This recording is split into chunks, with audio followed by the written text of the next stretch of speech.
Hello students, या व्हिडिओमध्ये आपण डिस्कस करणार आहे प्लेनबाबत. प्लेन काय असतं? Starting with the definition of plain.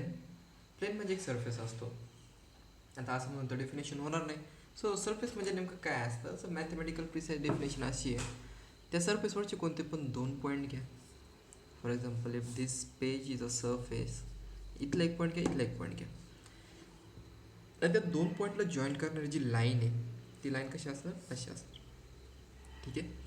ती लाईनसुद्धा त्या सरफेसवरच जेव्हा राहते तर अशा सरफेसला प्लेन म्हटलं जातं.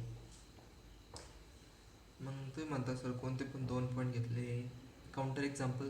ठीक आहे. जर फॉर एक्झाम्पल मी हे जे कॅप आहे पेनची, हा जर एक पॉईंट घेतला तो हवेत आहे आणि एक पॉईंट घेतला इथला. ऑब्विसली जर मी या दोघांना कनेक्ट करणारी लाईन ड्रॉ केली तर ती हवेत असणार आहे थोडीशी.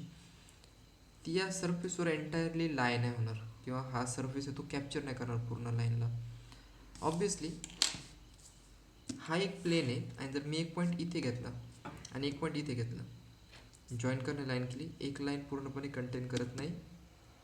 ठीक आहे, कंटेन होत नाही या प्लेनमध्ये ती लाईन.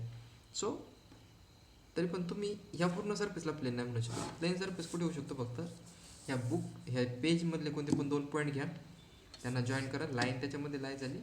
ठीक आहे, तो पेज काय झाला? प्लेन झाला. मग आता एक प्लेन कोणकोणत्या गोष्टींमुळे डिफाईन होऊ शकतो? दोन लाईन ज्या इंटरसेक्ट करतात, दोन पॅरलल लाईन्स, म्हणजे ते ऑब्विसली तुम्हाला दोन लाईन्स हव्या असं त्यांना एक म्हणणं आहे. एक लाईन आणि एक असा पॉईंट जो त्या लाईनवर नाही आहे, किंवा three non collinear points. Non collinear points का? जर तिन्ही पण पॉईंट्स तुम्ही एकाच रांगेत घेतले तर तुम्ही त्या तिन्हींना जॉईन करणं, एक लाईन ड्रॉ केली तर ती एकच लाईन होईल. सो कोलिनियर लाईन्सचा उपयोग नाही आहे आपल्याला. तीन नॉन कोलिनियर पॉईंट का पाहिजे? कारण कोणती पण लाईन ड्रॉ करण्यासाठी तुम्हाला दोन पॉईंट लागतात. आणि जर तुमच्याकडे तीन नॉन कोलिनियर पॉईंट्स असतील तर तुम्ही विचार करा, तीन पॉईंट असे कन्सिडर करा, तुम्ही दोन लाईन ड्रॉ करू शकता. ठीक आहे. सो तुम्हाला दोन लाईनच भेटतात, म्हणजेच तुम्ही वरच्या दोन कंडिशनमध्येच येतात. इथे पण लाईन, इथे पण लाईन, इथे पण दोन लाईन. मग नॉर्मल इक्वेशन काय असतं प्लेनचं? तुमचा थेरम आहे जो सांगतो की equation of the plane at a distance p unit. हे महत्त्वाची गोष्ट आहे. ठीक आहे, डिस्टन्स पी युनिट. मी याला रेड कलरने इथं मार्क करतो. फ्रॉम द ओरिजिनपासून किती आहे? पी युनिट डिस्टन्स आहे. And to which unit vector n cap is normal. N cap हा युनिट व्हेक्टर, आणि याची डायरेक्शन जर एक्सटेंड केली तर त्या प्लेनला, आता प्लेन इथं रेड कलरनं दाखवलेलं आहे बघा, हा प्लेन आहे हवेमध्ये. This is X Y Z axis. त्यांना काय सांगायचं आहे? हा एन पॉईंट आहे, ठीक आहे, आणि ही जी एन कॅप आहे ही नॉर्मल आहे याला. ऑब्विसली त्याची लेंथ इथपर्यंत नाही पोहोचते, पण ती डायरेक्शन अशी आहे की जर तुम्ही एक्सटेंड केलं ओ टू एन कॅपला, तर तुम्हाला काय भेटणार आहे? तुम्हाला भेटणार आहे नॉर्मल टू द प्लेन. आणि ती प्लेन जो आहे त्याचं परपेंडिक्युलर डिस्टन्स ओरिजिनपासून किती आहे? तर ते पी युनिट्स आहे.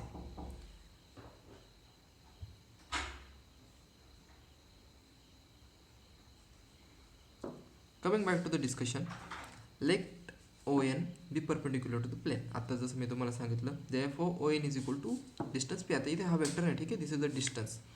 As N cap is unit vector along O N. O एनच्या अलॉंग एन कॅप हा काय आहे त्या डायरेक्शनमध्ये युनिट वेक्टर. बघा हा एवढा छोटासा.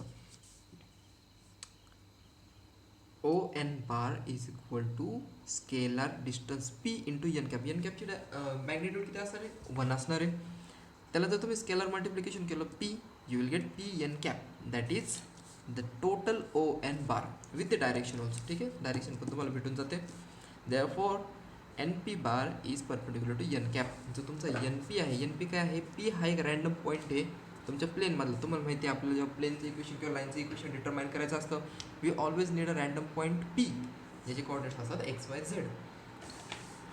त्याचाच यूज करणार आपण, आणि त्याचा जो पोझिशन वेक्टर त्याला आपण काय म्हणतो? R bar. हे आपण बऱ्याच प्रिव्हियस थेरम्समध्ये पण डिस्कशन केलं आहे, सो ते मी रिपीट नाही करणार. N P bar is perpendicular to N cap. याच्यावरून आपल्याला पुढे काय भेटतं? हे तर बेसिक स्ट्रक्चर होतं, त्यामुळे मी आधीच लिहून ठेवलं होतं. आता जी गोष्ट आहे जी तुम्हाला ॲक्च्युली गरजेची आहे या थेरममध्ये त्यांना ठेवायची, ती मी इथे नोट डाऊन करतो. N P bar is perpendicular to N cap.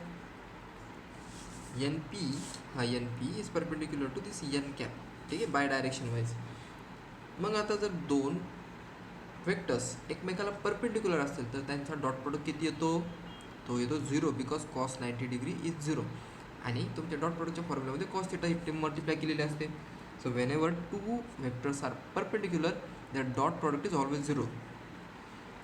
Therefore np bar dot n cap is equal to 0 आणि ही क्वांटिटी स्केलर येणार. Moving on to next. Therefore N पीची व्हॅल्यू काय. आता तिथे ध्यान बघा, पीचे कोऑर्डिनेट्स काय तुमचे XYZ, ज्याला तुम्ही पोझिशन वेक्टर आर बारनं डिनोट केलेले. मग ट्रायंगलला यूज करा. You will find that ON plus NP is equal to R bar. ठीक आहे, ON bar plus NP bar is equal to R bar. मग तुमच्या आर बारची व्हॅल्यू काय येणार, सॉरी तुमच्या NPची व्हॅल्यू काय येणार जिथे तुम्हाला टाकायची आहे. That value will be R bar minus ON bar. So it will be R bar minus ON ची व्हॅल्यू काय आहे बघा. इथे मी आता सध्या ON बारच लिहितो. Dot N cap is equal to 0. हा ON काय ध्यान देऊन पहा, दिस इज एन कॅप. आणि ह्या एन कॅपला जर तुम्ही PL लेंथनं मल्टिप्लाय केलं स्केलरनं तर तुम्हाला हा पूर्ण ON भेटतो, जे मी इथं पण आधी सांगितलं होतं. So therefore R bar minus ON ची व्हॅल्यू काय आहे PN cap dot N cap is equal to 0. Obviously तुमच्या डोक्यात जे चालले तेच करणार, पण हा एन कॅप आतमध्ये पाठवणार. This will be R bar dot N cap minus P N cap dot N cap. ठीक आहे, सेम वेक्टरचा युनिट वेक्टरचा त्याच्यासोबतच काय आहे डॉट प्रॉडक्ट आहे. जेव्हा तुम्ही दोन सेम वेक्टर्सचा डॉट प्रॉडक्ट घेतात ते ऑब्विसली ते एकमेकाला काय असणार, पॅरलल असणार आहेत. त्याच्यामुळे कॉस थिटा किती होतो, cos 0 degree that is equal to 1. आणि 1 इंटू या दोघांची मॅग्निट्यूड एकमेकाला मल्टिप्लाय करा. 1 into 1 that will be 1 only. So this will be R bar dot N cap minus P into 1 is equal to 0. आता हा फक्त पी तिकडे पाठवा. You will get R bar dot N cap is equal to P.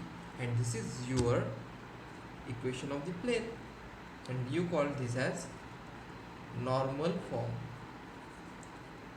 I hope you understood the theorem. पुढच्या लेक्चरमध्ये आपण next theorem पाहूयात. यामध्ये काही रिमार्क्स आहेत. If L, M, N are direction cosines of the normal to the plane, then n cap is equal to.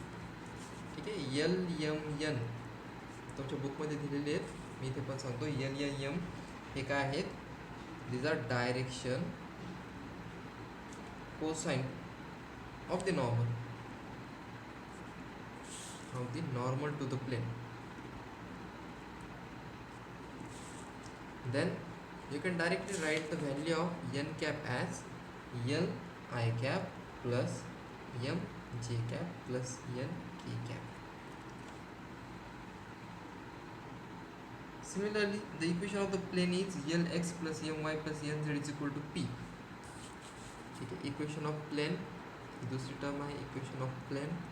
This will become Lx plus My plus Nz is equal to P. And there are two more short notes that you can read from your book. So there are two planes at distance P unit from origin and having n cap as unit vector along normal, namely r bar dot n cap is equal to plus or minus p. So जर plain तुमचा opposite साईडला पण असेल तुम्ही त्याला plus or minus P करू शकता. ही गोष्ट नाही विचारला. This is important for your exam. Let us stop the video. If you have any doubts you can ask.